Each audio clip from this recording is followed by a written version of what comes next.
তো প্রিয় বন্ধুরা, আশা করি সবাই ভালো আছেন। আমি Ratul Chakraborty, colorectal cancer survivor, stoma patient. তো বন্ধুরা, আমি বিগত 4 বছর ধরে আপনাদের সাথে ক্যান্সার রিলেটেড, বিশেষ করে রেকটাম, কোলোরেক্টাল ক্যান্সার, এই ধরনের ভিডিও শেয়ার করে আসছি। আজকেও একটা নতুন করে একটা ভিডিও আপনাদের সাথে শেয়ার করতে যাচ্ছি। গতকালকে আমি বলেছিলাম, ডাক্তারবাবুরা আমাদের পায়ুপথে যখন ব্লাড বেরোয়, রক্ত বেরোয়, ওরকম সিমটম থাকলে, তারপরে মলদ্বারের কোনো সমস্যা হলে আমাদের কোলোনোস্কোপি করতে বলেন। কোলোনোস্কোপিটা কি ধরনের জিনিস সেটা নিয়েই আজকে কথা বলবো। আমাদের এখানে যখনই ডাক্তাররা বলেন কোলোনোস্কোপি করার জন্য, সাধারণত সবাই ভয় পেয়ে যান। কোলোনোস্কোপি, বাপরে ওটা কি জিনিস, কত ব্যথা লাগবে, কি হবে, তাই জন্য অনেকেই ঘাবড়ে যান। আমার 2-3বার করে হয়েছে কোলোনোস্কোপি, তাই আমি ওই কোলোনোস্কোপি নিয়ে আপনাদের সাথে কথা বলতে এসছি। তো বন্ধুরা, কোলোনোস্কোপি কোনো ভয়ের ব্যাপার নেই। বিদেশে এটা 40 বছর হয়ে গেলে এমনি এমনি লোকে একবার করে কোলোনোস্কোপি করে থাকে। তো বন্ধুরা, এটা করতে গেলে ডাক্তারকে বলে, ডাক্তার আগের দিন কিছু ওষুধ দেন আমাদের, যাতে আমাদের ডালকুলাস জাতীয় ট্যাবলেট দিয়ে থাকে, আর একটা পাউডার দেন যেটা জলের সাথে গুলে কোলোনোস্কোপি করার আগের থেকে 12 ঘন্টা আগের থেকেই ওটা খেয়ে যেতে হয়। যখন একদম সাদা চালের মতো, সাদা চাল ভেজানো জলের মতো ল্যাট্রিনটা বেরোয়, তারপরেই একদম পেটটা যখন খালি হয়ে যায়, তখনই কোলোনোস্কোপি করা হয়। তো বন্ধুরা, আমি কোনো ডাক্তার নই, আমি একজন ক্যান্সার সার্ভাইভার। তা আমার এরকম হয়েছে, আমার নিজস্ব অভিজ্ঞতা থেকে আপনাদের সাথে আমি শেয়ার করছি। তো বন্ধুরা, প্রথমবার আমাকে এইভাবে ওষুধ খাওয়ার পরে আমি যাই, আমার হাতের মধ্যে চ্যানেল করে এখানে ইঞ্জেকশন দেওয়া হয়। সম্ভবত ওটা ঘুমের ইঞ্জেকশন হবে। যাই হোক, আমাকে নিয়ে যান এবং একটা ইউনিফর্ম দেন আমাকে, যেটা পেছন দিকটা খোলা থাকে।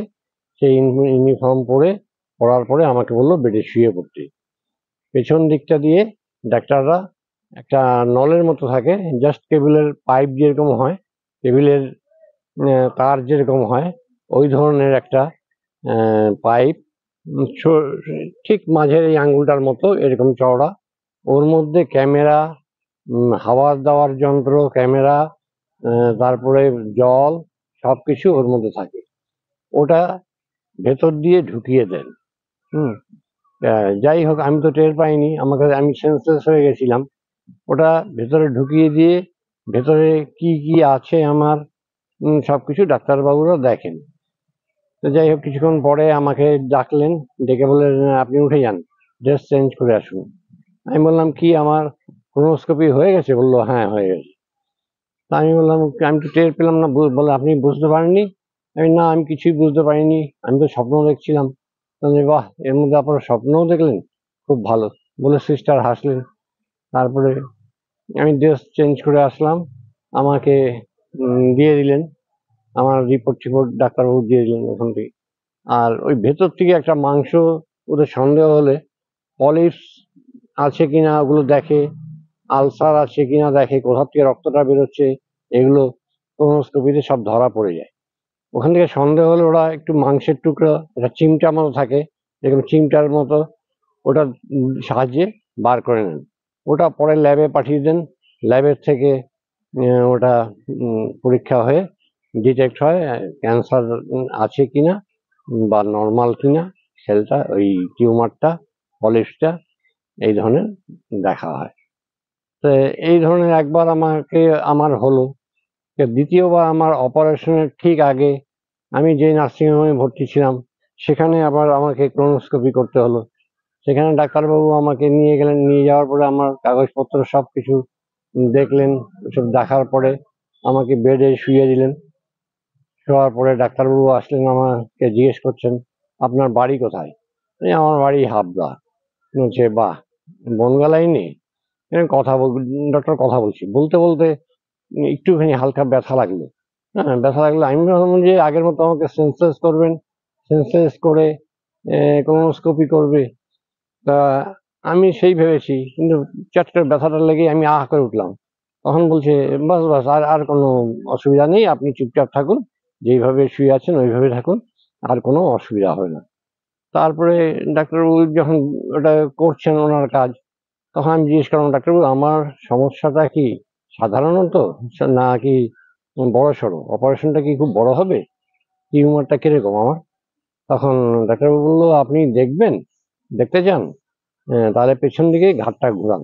আমি পেছন দিকে ঘোরালাম, দেখলাম একটা বড় টিভি, টিভির মধ্যে আমার ভেতরে এনএস দিয়ে ভেতরে ঢুকে গেছে, কোলনের ভেতর দিয়ে পাইপটা লাইট মেরে সব দেখাচ্ছে। কোলনটাকে বলছে, দেখতে পাচ্ছেন? এই দেখুন এখানে, এই যে আমি পরিষ্কার করছি জল দিয়ে, হাওয়া ভরে নিয়েছি, হাওয়া দিয়ে দেওয়ার পরে জল দিয়ে পরিষ্কার করছি, এরপরে আপনাকে দেখাচ্ছি নিচের দিকে আপনার টিউমারটা আছে। নিচের দিকে নিয়ে এসে আমাকে দেখান, এই যে মহারাজ, এটাই আপনার সমস্যা, দেখতে পেয়েছেন? আমি বললাম যে হ্যাঁ। সাথে সাথে আরেকজন ডাক্তার এসে বলছে, বাহ, পেশেন্টের সাথে গল্প করছেন ডাক্তার। যাই হোক, ওই ওই দেখলাম কি করে কোলোনোস্কোপি করে, নিজেই দেখলাম। তা এমন কিছু ভয়ের কিছু নেই, সামান্য নলটা যখন ঢোকায় তখনই একটু করে উঠেছিলাম, একটু ব্যথা লেগেছে। আর এটা খুবই ভালো জিনিস। এটা যদি আমার আরো 5-7 বছর আগে করতেন ডাক্তারবাবুরা, প্রথম যদি আমার কোলোনোস্কোপি লিখে দিতেন, তাহলে আমার অনেক সুবিধা হতো। তাহলে ক্যান্সারটা ডিটেক্ট হয়ে গেলে আমার ট্রিটমেন্ট করে আমি অনেক দিন আগেই আরো সুস্থ হতাম। যাই হোক, কিছু করার নেই। এই ছিল আজকের আমার বিষয়, কোলোনোস্কোপি সম্বন্ধে কিছু আপনাদের সাথে বলা, শেয়ার করা। তো বন্ধুরা, বুঝতে পারলেন কোলোনোস্কোপি অতি সাধারণ একটা টেস্ট, এমন কিছু ভয়ের ব্যাপার নেই। আর এর ব্যয় সাপেক্ষ, এর খরচ খরচা বিভিন্ন হসপিটালে বিভিন্ন রকমের হয়ে থাকে। সে হসপিটালের উপর ডিপেন্ড করে, 3-4 হাজার টাকাতেও হয়, আবার 10,000 টাকাতেও হয়। কারণ ওখানকার ডাক্তার, তাদের ভিজিট, সেখানকার হসপিটালের কন্ডিশন, তারপর সেন্সলেস করে, বিনা সেন্সলেস করে, অনেক রকম ব্যাপার থাকে। সেগুলো আপনারা জানতে পারবেন যেখানে আপনি করাবেন, সেখানে খোঁজ খবর নিলেই আপনারা এগুলো জানতে পারবেন। তো বন্ধুরা, যদি আমার ভিডিও ভালো লাগে তাহলে লাইক শেয়ার অবশ্যই করে দেবেন। আজ এখানেই শেষ করছি, আগামী ভিডিওতে আবার আপনাদের সাথে দেখা হবে। নমস্কার।